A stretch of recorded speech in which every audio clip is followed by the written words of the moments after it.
ಕ್ರೀಡೆ ಯುವಕರಲ್ಲಿ ನವ ಚೈತನ್ಯ ಮೂಡಿಸಲಿದ್ದು ಆರೋಗ್ಯ ಸ್ಥಿರವಾಗುವಂತೆ ಮಾಡುತ್ತದೆ. ವಿಧಾನ ಪರಿಷತ್ ಸದಸ್ಯನಾಗಿ 5 ಹೈಟೆಕ್ ಸರ್ಕಾರಿ ಶಾಲೆಗಳನ್ನು ಕಟ್ಟಿ ಸಾರ್ಥಕತೆ ಕಂಡಿದ್ದೇನೆ. ಮುಂದಿನ ದಿನಗಳಲ್ಲಿ ಶಿರಾ ಕ್ಷೇತ್ರದ ಶಾಸಕನಾಗಲು ಜನ ಆಶೀರ್ವಾದ ಮಾಡಿದರೆ ಗ್ರಾಮೀಣ ಪ್ರದೇಶದ ಯುವಕರಲ್ಲಿ ಕ್ರೀಡಾಸಕ್ತಿ ಹೆಚ್ಚಿಸಿ ಕ್ರೀಡೆಯನ್ನು ಪ್ರೋತ್ಸಾಹಿಸುವ ಉದ್ದೇಶದಿಂದ ಪ್ರತಿಯೊಂದು ಗ್ರಾಮ ಪಂಚಾಯಿತಿ ಕೇಂದ್ರದಲ್ಲಿ ಸುಸಜ್ಜಿತ ಕ್ರೀಡಾಂಗಣ ನಿರ್ಮಾಣ ಮಾಡುವ ಸಂಕಲ್ಪ ಮಾಡಿದ್ದೇನೆ ಎಂದು ವಿಧಾನ ಪರಿಷತ್ ಸದಸ್ಯ ಚಿದಾನಂದ ಎಂ ಗೌಡ ಹೇಳಿದರು. ಶಿರಾ ತಾಲೂಕಿನ ಹೆಂದೊರೆ ಶ್ರೀರಾಮ ಕ್ರಿಕೆಟರ್ಸ್ ಆಯೋಜಿಸಿದ್ದ ಕ್ರಿಕೆಟ್ ಟೂರ್ನಮೆಂಟ್ ಪಂದ್ಯಾವಳಿಗಳನ್ನು ಶನಿವಾರ ಉದ್ಘಾಟಿಸಿ ಮಾತನಾಡಿದರು. ಕ್ರೀಡಾ ಚಟುವಟಿಕೆಗಳು ಯುವಕರು ಒಗ್ಗೂಡಲು ಸಹಕಾರಿಯಾಗುತ್ತವೆ. ಒಗ್ಗಟ್ಟಿನಿಂದ ಆಟವಾಡಿದರೆ ಗೆಲುವು ಸುಲಭವಾಗಿ ಲಭಿಸಲಿದೆ ಎಂದರು.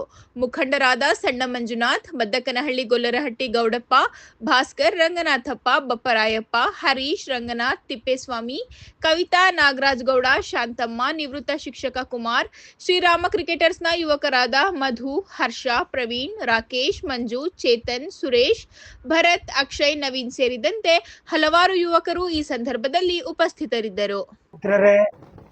ವೇದಿಕೆ ಮೇಲೆ ನನ್ನ ಜೊತೆಲಿ ಬಪ್ಪರಾಯಪ್ಪ, ಗೌಡಪ್ಪ, ಹಾಗೆ ಕವಿತಾ ಅವರು, ಶಕುಂತಲಮ್ಮ ಅವರು, ತಿಪ್ಪೇಸ್ವಾಮಿ, ಹಾಗೆ ನಮ್ಮ ತೇಜಸ್ಸು, ಭಾಸ್ಕರ್, ರಂಗನಾಥ್, ಮಂಜು ಮತ್ತು ಎಲ್ಲ ಯುವಕರು ಅವ್ರ ತಂಡ ಭಾಳ ಉತ್ಸಾಹದಿಂದ ಇವತ್ತು ನಿಮ್ಮೂರಿನಲ್ಲಿ ಒಂದು ಕ್ರಿಕೆಟ್ ಮ್ಯಾಚ್ನ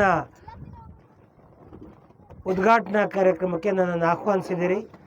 ನಾನು ಕೂಡ ಭಾಳ ಸಂತೋಷದಿಂದ ಬಂದು ಉದ್ಘಾಟನೆ ಮಾಡಿಕೊಟ್ಟಿದ್ದೇನೆ. ಇದು ಮುಂದಿನ ದಿನಗಳಲ್ಲಿ ನನ್ನ ಕನಸು ಏನಿದೆ, ಶಿರಾ ತಾಲೂಕಿನಲ್ಲಿ ಒಂದು ಗ್ರಾಮ ಪಂಚಾಯತಿಗೆ ಒಂದು ಹೈಟೆಕ್ ಶಾಲೆ ಆಗಬೇಕು, ಸರ್ಕಾರಿ ಶಾಲೆ. ಹಾಗೆ ಆ ದಿಕ್ಕಿನಲ್ಲಿ ಈಗಾಗಲೇ 6 ಶಾಲೆಗಳನ್ನು 6 ಗ್ರಾಮ ಪಂಚಾಯತಿ ವ್ಯಾಪ್ತಿಯಲ್ಲಿ 6 ಶಾಲೆಗಳನ್ನು ಮಾಡುವಂಥದ್ದಾಗಿದೆ. ಮುಂದುವರೆದು ಇವತ್ತು ಇನ್ನೊಂದು ಸಂಕಲ್ಪ ಮಾಡಿದ್ದೇನೆ, ಒಂದು ಗ್ರಾಮ ಪಂಚಾಯತಿ ವ್ಯಾಪ್ತಿಗೆ ಒಂದು ಸ್ಟೇಡಿಯಮನ್ನು ಕಟ್ಸ್ಕೊಡ್ಬೇಕು ಅಂತ. ಯುವಕರಿಗೆ ಮುಂದಿನ ದಿನಗಳಲ್ಲಿ ಒಂದು ಸ್ಟೇಡಿಯಂ. ಎಲ್ಲ ಒಂದು ಕಡೆ ಈ ಮಾಧ್ಯಮ ಮತ್ತು ಸೋಷಿಯಲ್ ಮೀಡಿಯಾ, ಬೇರೆ ಬೇರೆ ಮೀಡಿಯಾಗಳ ಪ್ರಭಾವಕ್ಕೊಳಗಾಗಿ ಯುವಕರು ಒಂದು ರೀತಿ ದೈಹಿಕ ವ್ಯಾಯಾಮ, ದೈಹಿಕ ಆಟಪಾಠಗಳನ್ನೇ ಮರ್ತಿರುವಂಥ ಸಂದರ್ಭಗಳಲ್ಲಿ ಇವತ್ತು ಕ್ರಿಕೆಟ್ ಆಡಿದ್ರೆ ಯಾವುದ್ರಲ್ಲಿ ಆಡ್ತಾರೆ ಅಂದರೆ ಇಂಟರ್ನೆಟ್ಟಲ್ಲಿ ಕ್ರಿಕೆಟ್ ಆಡ್ತಾರೆ. ಕಾರ್ ರೇಸ್ ಮಾಡೋದ್ರೆ ಯಾವುದ್ರಲ್ಲಿ ಮಾಡ್ತಾರೆ, ಮೊಬೈಲಲ್ಲಿ ಕಾರ್ ರೇಸ್ ಮಾಡ್ತಾರೆ. ಅದೇ ರೇಸು ಅನ್ನೋ ಮಟ್ಟಕ್ಕೆ ಒಂದು ಭ್ರಮೆನಲ್ಲಿದ್ದಾರೆ. ಅವರ ಆರೋಗ್ಯ ಎಲ್ಲ ಒಂದು ಕಡೆ ಈ ಒಬ್ಯಾಸಿಟಿ ಬರೋದು, ಭಾಳ ಚಿಕ್ಕ ವಯಸ್ಸಿಗೆ ಮಕ್ಕಳಿಗೆ ಕಣ್ಣು ಕಾಣದಂಗೆ ಆಗೋದು, ಮಕ್ಕಳಿಗೆ ಎಲ್ಲ ಒಂದು ಕಡೆ ಹೃದಯ ಸಂಬಂಧಿ ರೋಗಗಳು ಬರೋದು, ಇವೆಲ್ಲ ಕಾರಣ ವ್ಯಾಯಾಮ, ಆಟ ಪಾಠಗಳಿಲ್ದಿರೋ ಕಾರಣಕ್ಕಾಗಿ. ಅದನ್ನು ನಾನು ಭಾಳ ಸೂಕ್ಷ್ಮವಾಗಿ ಗಮನಿಸಿದ್ದೇನೆ. ಹಾಗಾಗಿ ಖಂಡಿತವಾಗಲೂ ಕೂಡ MLC ಆಗಿ ಶಾಲೆಗಳನ್ನು ಕಟ್ಟಿಸಿದ್ದೇನೆ. ಮುಂದಿನ ದಿನಗಳಲ್ಲಿ ಶಾಸಕನಾಗಿ MLA ಆಗಿ ಖಂಡಿತವಾಗಲೂ ಕೂಡ ಒಂದು ಗ್ರಾಮ ಪಂಚಾಯತಿಗೆ ಒಂದು ಸರ್ಕಾರಿ ಶಾಲೆಯನ್ನು, ಒಂದು ಸ್ಟೇಡಿಯಮನ್ನು ಮಾಡಿಕೊಡುವಂಥ ಕೆಲಸವನ್ನು ಮಾಡ್ತೇನೆ.